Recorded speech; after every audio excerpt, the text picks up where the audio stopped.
इस बीच खबर है राजधानी भोपाल से, जहां पर कांग्रेस ने भारतीय जनता पार्टी पर गंभीर आरोप लगाया। एसआईआर के जरिए नाम काटने का चल रहा है बड़ा खेल।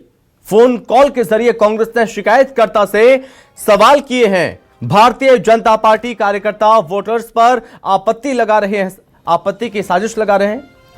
बताया जा रहा है कि फॉर्म 7 का गलत इस्तेमाल कर वोटर्स का नाम काटने की कोशिश हुई। एससी, एसटी, माइनॉरिटी और कांग्रेस समर्थकों के वोटर्स पर आपत्ति। बीजेपी कार्यकर्ता ने माना पार्टी के कहने पर आपत्ति ली। जिन वोटर्स पर आपत्ति की गई उनके साथ कांग्रेस ने प्रेस कॉन्फ्रेंस की है। दरअसल कांग्रेस ने भारतीय जनता पार्टी पर यह गंभीर आरोप लगाए हैं। यह कहा गया है इस आरोप में एसआईआर के जरिए नाम काटने का बड़ा खेल चल रहा है। फोन कॉल के जरिए कांग्रेस ने शिकायतकर्ता से सवाल भी पूछे हैं। हेलो, हाँ नमस्कार सुमित जी।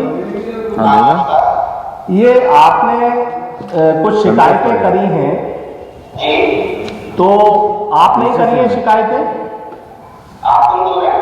पीसीसी भाई अब ये शिकायत आई है तो जानकारी ले रहे हैं हम लोगों की शिकायत। नहीं, हम भीमनगर से बोल रहे हैं। आपने हमारे परिवार की शिकायत करी है। हाँ, कासिम की।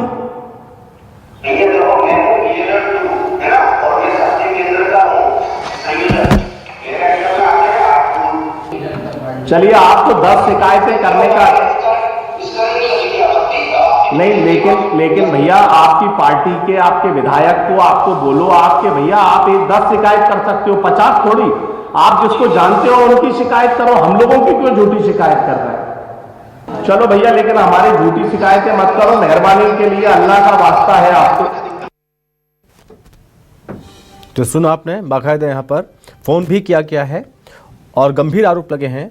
इस पर ज्यादा जानकारी के साथ सहयोगी शबीर अहमद हमारे साथ जुड़ रहे हैं। शबीर, एसआईआर के जरिए नाम काटने का एक बड़ा खेल चल रहा है, इस तरह के आरोप लगाए गए। बाकायदा फोन कॉल के जरिए कांग्रेस ने शिकायतकर्ता से सवाल भी पूछे हैं और जिस तरह से चीजें अब निकलकर सामने आ रही हैं, इसमें अब गंभीर सवाल खड़े होते हैं। शबीर,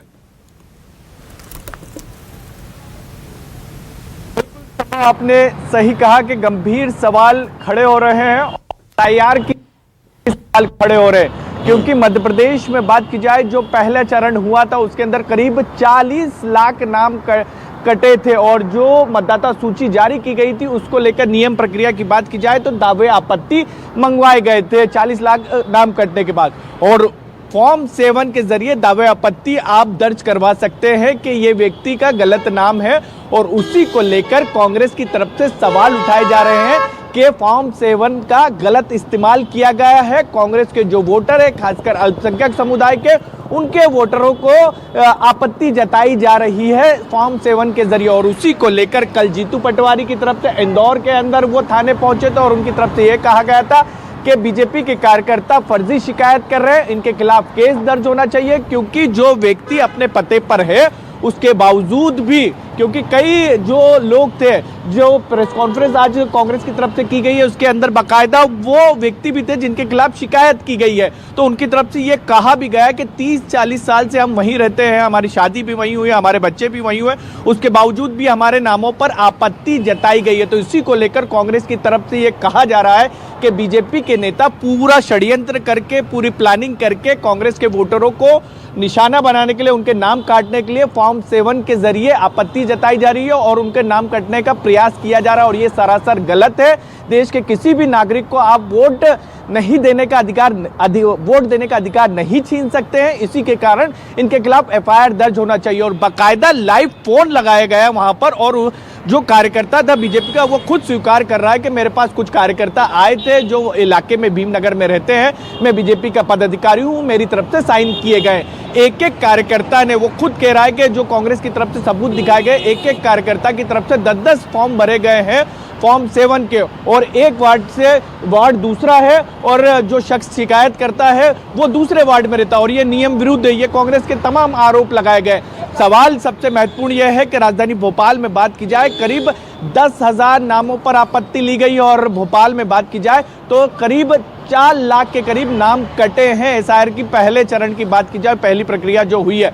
लेकिन भोपाल कलेक्टर की तरफ से साफ किया गया है इन तमाम चीजों को लेकर, क्योंकि कई बार कांग्रेस के प्रतिनिधिमंडल कलेक्टर ऑफिस भी पहुंचा, उनसे शिकायत भी करी, तो कलेक्टर की तरफ से साफ कहा गया है कि जितनों पर भी आपत्ति आई है, जो 10,000 नाम बताए जा रहे हैं, इनका बाकायदा प्रशासन की तरफ से वेरिफिकेशन किया जाएगा, उनके पते पर जाया जाएगा और फिर ही उसके बाद नाम कटेंगे। ऐसा नहीं है कि किसी ने फॉर्म 7 का इस्तेमाल करके आपत्ति जता दी और हमने नाम काट दिया, ऐसा बिल्कुल भी नहीं होगा।